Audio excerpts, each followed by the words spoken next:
Hi everybody, FIDE Master Dennis Monokroussos here, and today we're going to take a look at a sacrificial idea that's been known for centuries, literally, almost 4 centuries now, and maybe even longer than that. And it has the typical name of the Greek gift sacrifice. So we'll have a look at this, see how it works, discuss a little bit of its theory, and then take a look at one particular example that occurred in a blitz game that I played a couple of weeks ago. All right, so after this idea, so-called Greek gift sacrifice, which many of you will know very well, but I think others of you won't. So it's, I think those of you who are very familiar with it will find what comes later more interesting. But for those of you who aren't familiar with this is really important to know. So let's have a look.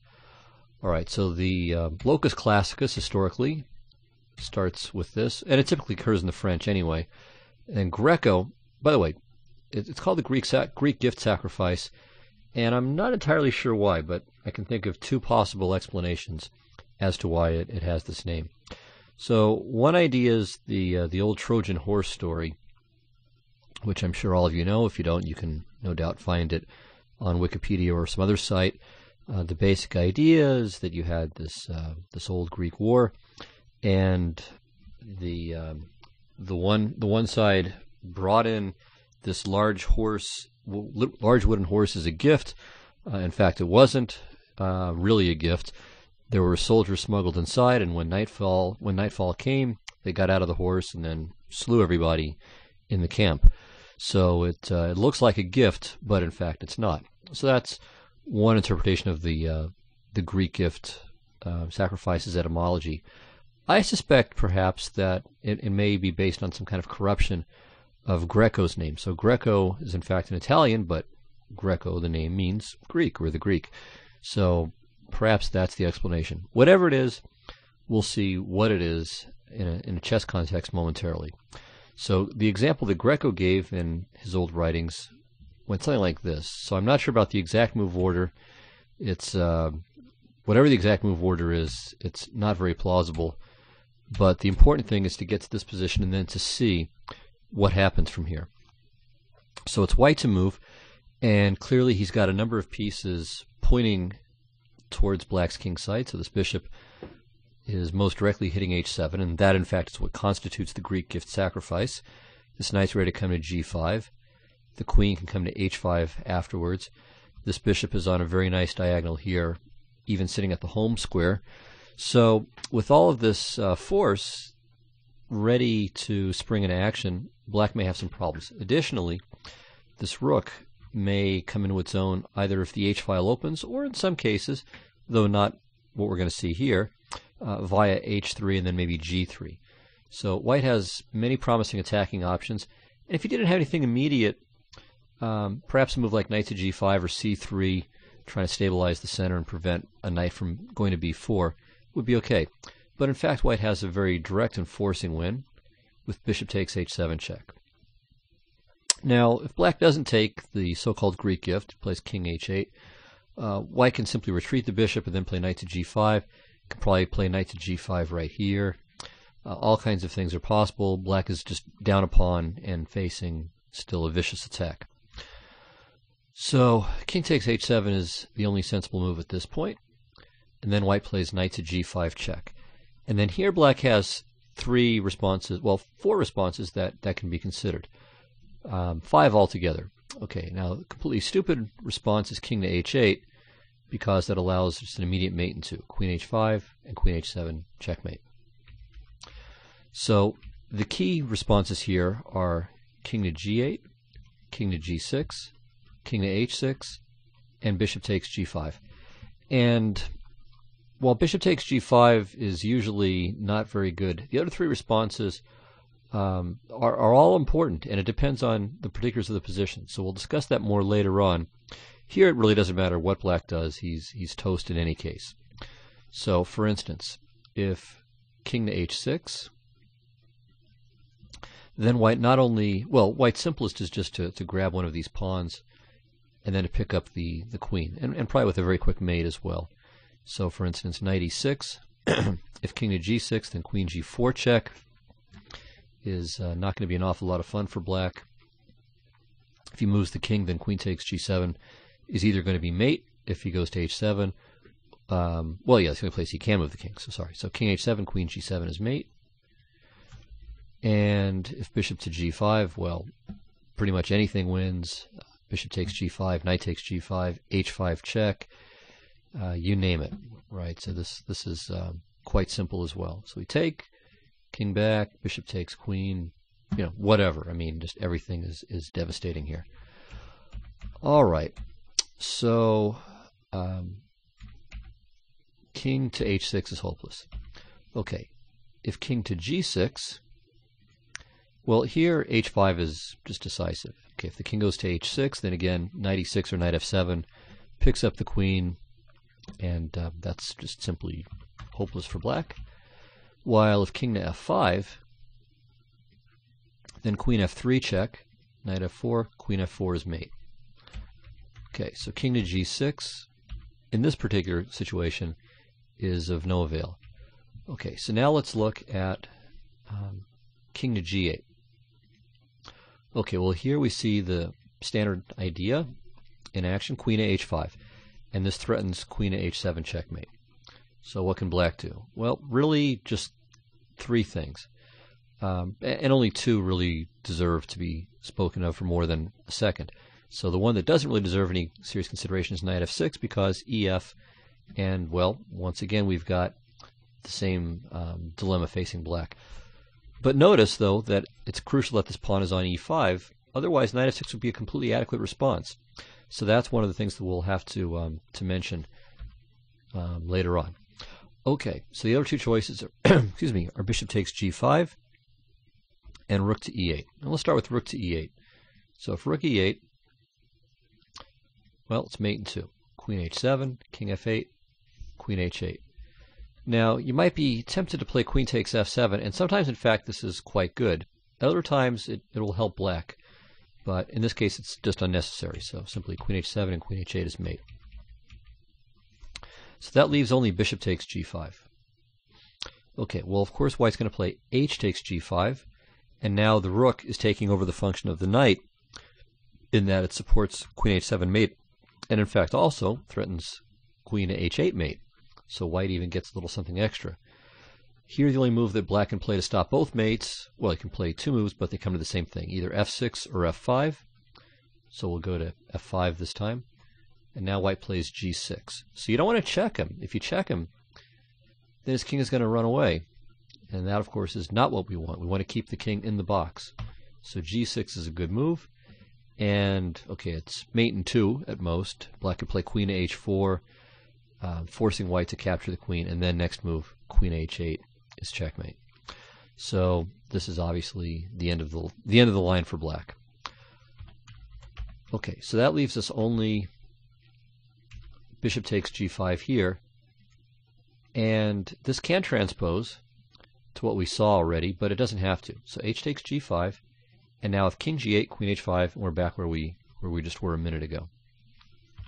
And white gives mate in two moves at most. But black can also play king to g6. And then white does this little trick. So queen to h5, king f5, and now there are two ways to go. And they're kind of inversions of each other. So one way to proceed from this position is with queen to h3 check. And now black has a choice. If he goes to e4, queen d3 is mate. And if he goes to g6, then queen h7 is mate. So that's pretty neat. Okay, the alternative here is to go the other way around. So we start with queen to h7 check. And now black can either play g6 or king to g4. If he plays king to g4, now queen to h3, funny enough, and that's checkmate. And finally, if g6, then queen h3 check, king e4, queen d3 is mate. Okay, so this gives us a little overview of all the possible variations in the most standard, generic, white bread, vanilla, ice cream version of the Greek gift sacrifice. Okay, let's look at a more realistic version, though the lines will be quite similar. So black plays, let's say, d5 this time, knight c3, knight f6, e5, knight f to d7. Okay, everything so far is quite normal book.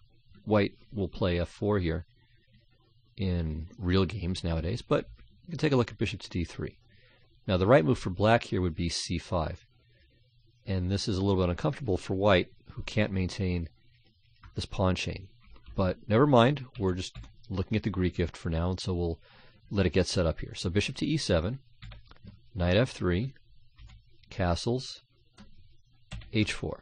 So we need to have h4 in this case, not only to support the knight, but also because we'll need the open h file. Now, suppose black had played bishop to b4. Okay, knight f3, castles. Well, here we may not need to play h4. Here, the Greek gift sacrifice might still work. I'll leave it to you to figure out the details and to see if it does. So the h-pawn does a couple of things. So one, which we saw in the in Greco's example, is what we'll see also in the second example, that it's ready to recapture on g5 and open the h file.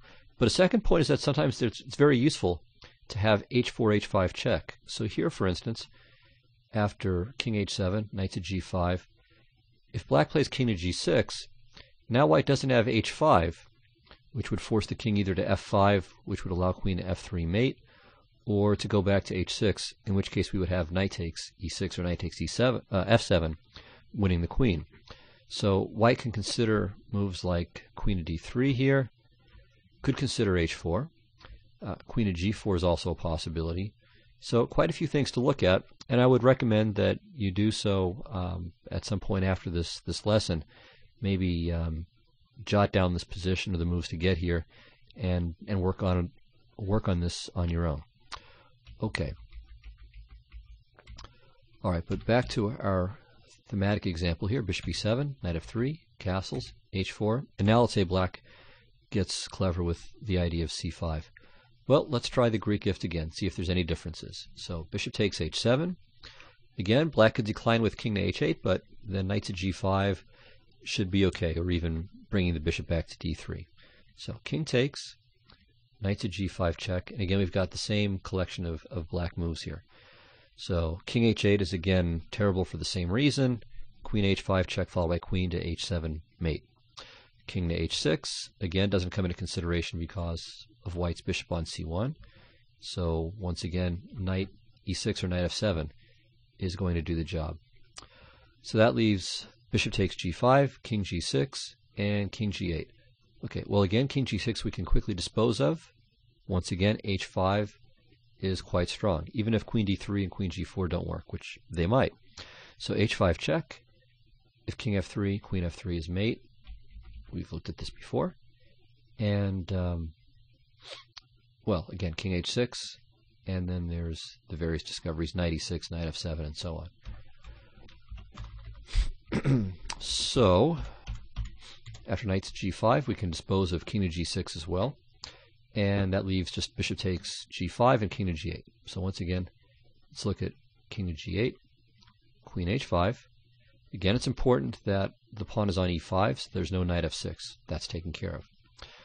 So there's rook e8 here, and bishop takes g5, and again it's the same thing. Here and over, or bishop takes g5, hg, f6 or f5, g6, with mate next move. And finally, going back to knight to g5 check, if bishop takes, well, again, same thing. hg, if the king goes back, we're in the same situation exactly. And if the king comes up to g6, that same trick works perfectly once again. So queen h5, and then queen h7, followed by queen to h3, or the vice versa approach, queen h3, followed by queen h7. And this time, because white has a knight on c3, we don't even have to calculate king e4, though that would still be met by queen to d3 mate. Okay, so now you see what the very basic pattern looks like. All right, let's discuss this in a more theoretical way in our next little, our next game board. Okay, so we've seen this as our, let's say, our basic configuration. And what are the different elements here? Well, it's not a Greek gift sacrifice without the bishop, though conceivably you could sacrifice some other thing on h7, but that would be pretty rare. It's typically a bishop going to h7 that does the job. After it does, then you need knight to g5 check, and that'll take care of the next part. And then, okay, what happens next can vary. So if there's no dark squared bishop, then king to h6 can prove quite good.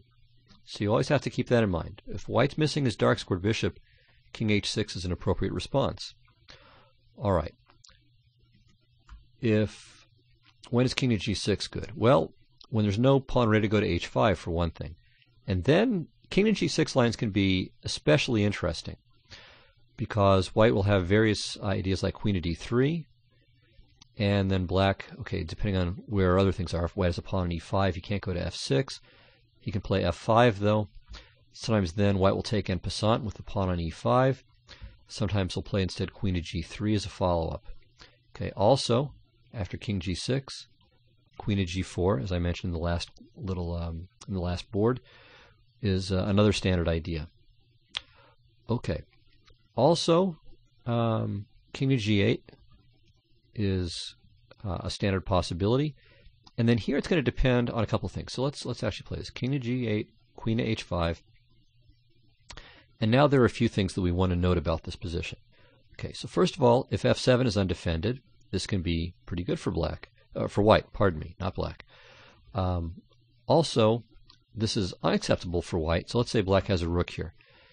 If black's light squared bishop can go to f5, the sacrifice is just completely off. So if black can basically defend h7, you can't do this. So a bishop going to f5 would take care of it. If there's a knight that's able to successfully go to f6, that would take care of it. And occasionally, and I've had this happen in one of my own games where I was on the black side of this, I had a queen that was able to go to d3. Again, kind of by a backward approach to cover the square. Or sometimes there might be a queen on a5 going over to f5. So you need to make sure, if you're making the sacrifice with white, that black can't cover the h7 square. Because if you can, that's often going to be trouble. Unless you can get f7, and then maybe it can be interesting. But if f7 is protected and black can cover h7, then it's usually not going to be an acceptable sacrifice at all. So, so that's one factor here. Another factor, which didn't really come into play in our previous example, but can in other ones, is the possibility of the king escaping via f8 and e7. And there are some interesting lines to discuss there. Actually, I think there's one that I do want to cover that we can maybe address in that bishop to b4 sideline. So here, okay. And now I mentioned the king to g6 is especially interesting because there's no white pawn on h4. But also this could be interesting too. And there's a typical maneuver that I want to show you here. So queen to h5, rook e8, and see now queen h7, queen h8, queen g7 isn't mate because black has this f-pawn. If only that f-pawn wasn't there, well, then we'd have something. So that's the clue that in this position, white should first take on f7, then come back, then check, and then give mate. Okay, so that's one more bit of stock pattern knowledge that you can internalize with these very simple but important sorts of examples. Okay, so with this little discussion and with these two very brief and simple examples, I hope that you have at least a little sense of what can go on. And now I want to look at a more substantive example. And this was played, this occurred in a game that I played a couple of weeks ago at the local chess club. Okay, so we went this slightly unusual move order to the French. Actually, the last time I played the same player again this last week, and I played it via the normal French order: e4, e6, d4, d5. Okay, so this, here. Okay, all this has happened many times, and here my opponent played the slightly unusual bishop to b4. And now, okay, white can play a number of things. Could play a3 and just kind of call the bluff. Could play queen to d2, walking to the pin but preserving the integrity of the pawn structure. I decided I would just play bishop to d3. probably not objectively the best move, but I thought that I would attempt to kind of go at things as quickly as possible. All right, so here knight to c5 is not a bad move, but my opponent castled, I castled, he played queen to a5, and now objectively speaking, knight c to e2 is the best move, backing up the knight on d4, which is a very typical theme in this variation of the French, and it also leaves black's bishop and queen looking kind of silly, and c3 may be a follow-up as well, and furthermore, this knight on e2 could come bouncing over to the king side. You could see some kind of array like this build up, and black could have some serious dangers on the king side, as well as, again, having really nothing going for him on the queen side. Actually, I might not even want to play c3 because it could chase his bishop back to someplace more intelligent. So, okay, knight c to e2 is, I think, objectively the best move, but I played rather straightforwardly with rook to f3. All right, so here my opponent played bishop takes c3, and this is a position that I gave on my blog, and let me invite you. I haven't presented the solution on there yet, but so this will kind of be the solution for both them and for you, the viewer, as well. So the blog, by the way, is chessmind.powerblogs.com. I heartily recommend that everyone check it out. Of course, it's free. I update it daily. I have coverage of interesting things like this, as well as the latest super tournaments. So the current FIDE Grand Prix I'm covering there as well. So I do hope you'll check it out, and I'd love to hear some feedback from you about it. Okay, well, in any case, let's take a look at this position. So black has just taken the knight on c3, and white could certainly take the bishop back. That would be a perfectly natural and normal thing to do. But there are other possibilities as well. Rook to h3 is one, and of course, our Greek gift sacrifice idea. So we can see that this is a different version of it, but it has some key similarities, and well, we'll explore this more deeply. But for now, let me encourage you to stop the recording and to try to analyze it for yourself as best as possible. First, just in your mind's eye, and then, if necessary, maybe moving some pieces around.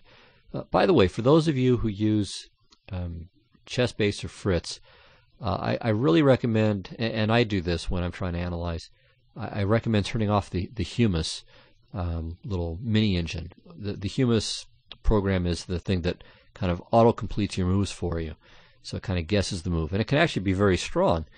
Even if it's only guessing, even if it's only calculating a couple of moves ahead, sometimes it'll find things that you might miss. So I do suggest doing that, turning Humus off when you analyze. Okay, well, anyway, I'll stop talking and suggest that you pause the recording here. Okay, well, let's have a look.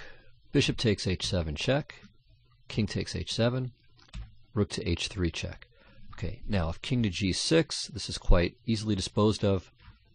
Queen to h5 is checkmate. So king g8 is forced, queen to h5.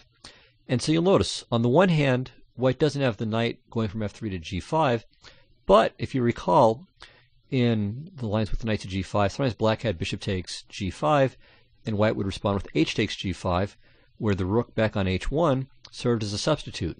So here, since the rook is on h3, it pretty much comes to the same thing. In fact, in this case, it's even a little bit better because sometimes the rook can come over to g3 later on and help create new kinds of threats that it wouldn't be able to from h1.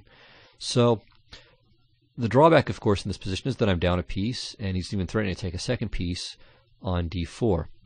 I don't have that knight, and my bishop on e3 is at least blocked for the moment from participating because the pawn's on f4. Okay, well, what does black have to do here? Well, he's got to move the f-pawn, because if knight f6, I just take his knight, and he hasn't done himself any favors at all. So either f6 or f5. And each kind of goes off in its own direction. So if f5, again, beware of just checking. So we don't want to check and chase him out of the box unless we're absolutely sure we're getting something really good. So here, in fact, it doesn't seem to be the case. It looks like it's much better for white to play knight takes e6. And now what this does is it carries a couple of kind of threats and one very real and decisive threat. Okay, so the kind of threats are enter a new variation here. Queen h7 check, king f7, queen takes g7, king e6, rook h6. Now, it turns out that this really isn't such a big threat because he can block with something on the f6 square. Maybe the rook, maybe the knight, but whatever he does it with, it's not entirely clear, one way or another. I mean, he could play knight f6, I play queen takes rook. That might be pretty good for white. He could play rook f6, then maybe I play, well, I probably have to play ef, then he can play bishop takes f6. That one is less clearly good for me. So rook f6, ef, bishop f6. White has a rook and 2 pawns for 3 pieces, and you know, most of the time that's just not going to be enough. Of course, his king is kind of exposed. If I could get my rook to e1 safely, that might not be so bad, but I'm not sure that I have time, and meanwhile he's going to play maybe king d6, king c7. So I'm not sure that it's enough, but it's a dangerous possibility and one that black should be aware of. Let's actually just take a quick look at the material count here. If I do something like this, yeah, so it ends up being 2 pawns for a piece. So white has some compensation, but perhaps isn't really fully there. Okay, second threat, or maybe sort of threat, is queen to g6, threatening queen takes g7 mate. And if black plays rook to f7, what else here really? Then queen h7 check is not just check, it's mate. So he's cut off his escape square. So queen g6 is a fairly serious threat, though black should be able to stop that. And then finally, the third threat is knight to g5, ironically. So this knight went from f3 to d4 to e6, and then to the ideal g5 square. And now, since f7 is no longer an option for the black king to escape to, queen h8 or queen h7 will be mate. End of story. Okay, so after knight takes e6, black is hard-pressed to find a good defense.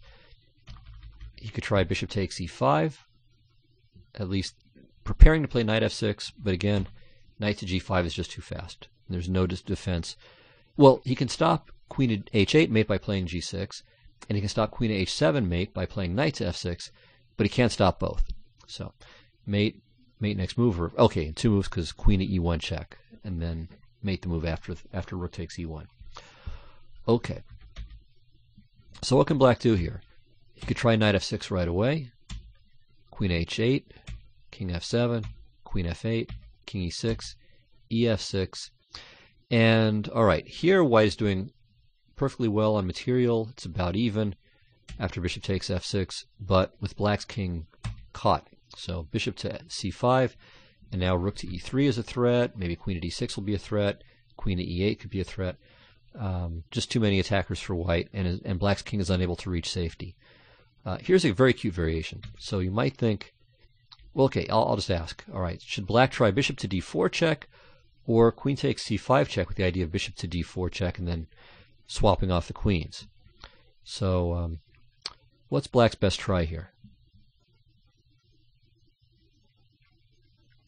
All right, well, queen to takes c5 check is looks pretty convincing.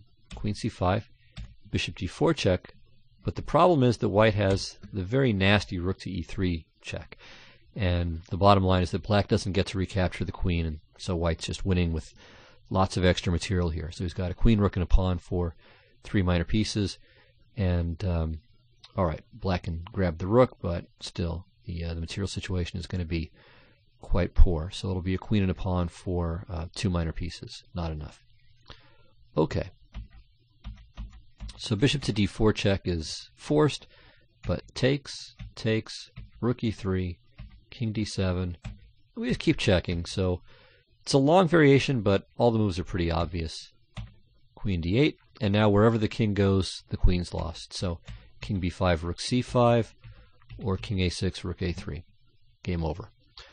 So, it takes quite a few moves down the road, but the basic point is that after knight e6, black is just in terrible, terrible trouble, and white is going to regain his material and keep the attack going. So even if you don't see all the way to the end, which would have been tough, I don't know that I would have seen it even in a tournament game, it is clear that white's compensation is more than enough, and then it's just a matter of, is the win going to be easy or tough or what, but white clearly has the chances. Okay, so that's f5. But f6 is a more interesting try. Because now knight takes e6, which is I think what I played the first time. And I went on a win, and it's not a bad move. But it's not so clear cut. So, oops, so knight takes e6. You didn't see that, I hope. Knight takes e6, and now, okay, if f takes e5, once again, the knight pirouettes to g5, and then queen h8 mate is coming. Or knight to d8. And see, this is the point behind f6. Knight to g5 is unavailable. But black has all kinds of terrible troubles here. White can play knight takes g7, which is what I believe I played, and rips black open, and I went on a win here. But the nicest is actually knight takes d8, followed by e6. So you can see yet another way in which white can sometimes take away the f7 square.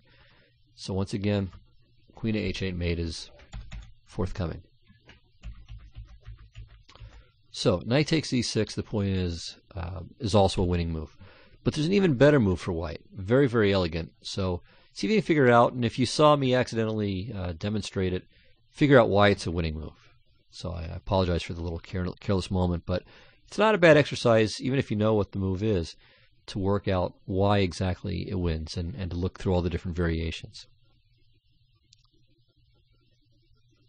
Okay, well that winning move is, as again unfortunately you all saw, and as I got to play in the rematch game, well rematch, I won both games, but when we played it again the week after, he was nice in game and willing to let me demonstrate my preparation. So knight f5, very cool move. Okay, well, it's a cool move, but what exactly is the point behind this move? What am I threatening? Well, the threat is to play knight to d6. So again, it's all about cutting off the exits. There's an old saying that those of you who probably learn to play chess from reading books will know, or English language books, and it's Potzer sees a check, gives a check. Maybe this is a saying in other languages as well, in the literature of other countries, but it was very popular in a lot of U.S. textbooks, chess textbooks, in the early to mid 20th century. And the point is that, as we've again mentioned a few times now, something like queen h7 check just drives the black king closer to safety. So we want to cut off the exits. That's a very important concept in attacking chess. And the threat of knight to d6 is really strong. So let's see what black can do. If he plays e takes f5, well, e6, again, f7 is cut off, queen h8 mate is next. Okay, knight d takes e5. Well, this lets us demonstrate the original idea, knight to d6, and again, nothing's to be done about the threat of queen h8 mate, or, okay, queen h7 mate 2 is also going to work in some cases. Okay, so last try is a pretty logical one, bishop to b4. So this covers d6, e6 isn't happening yet, and it saves the bishop, so black is still up, in fact, 2 pieces here, and white has a 3rd piece en prise. Now, there are probably quite a few very good moves for white in this position. Maybe one, well, I won't even bother to say. You can find your own, and I think that would be a reasonable exercise. But it looks like the most efficient way for white to finish black off is with queen to g6. Okay, what's the point? Well, we're threatening queen takes g7 mate. If we're in a really sadistic mood, we might play rook to h7 and then take on g7, but okay, we want to do things the proper way. All right, well, what can black do about this? If he plays e takes f5, well, we know what's happening. e6, threatening queen h7 mate, and if the rook runs away someplace, let's say to e8, then queen to f7 is mate. Okay, rook to d8 would make more sense, but it doesn't really matter at all. It's the same thing. So queen f7 is mate. Okay, so how about rook to f7? This is pretty natural. And here, unlike the other occasion where we had the knight on e6, queen h7 is not mate. However, queen h7, king f8, and now queen to h8 is mate. Thank you very much. So that's the way in which white can finish black off in this particular variation. And it just turns out that after knight to f5, there really just isn't anything to be done. White's simply winning. So this shows that there can be quite a variety of ways in which Greek gift or Greek gift type sacrifices, if you want to refrain from calling this a Greek gift sacrifice proper because there's no knight to g5 check follow-up, but this type of sacrifice, this style of sacrifice, if you will, is a very powerful weapon. It's a very dangerous one, but it doesn't always work. So there are variations where it's quite unclear, where it might be a draw, where black might escape.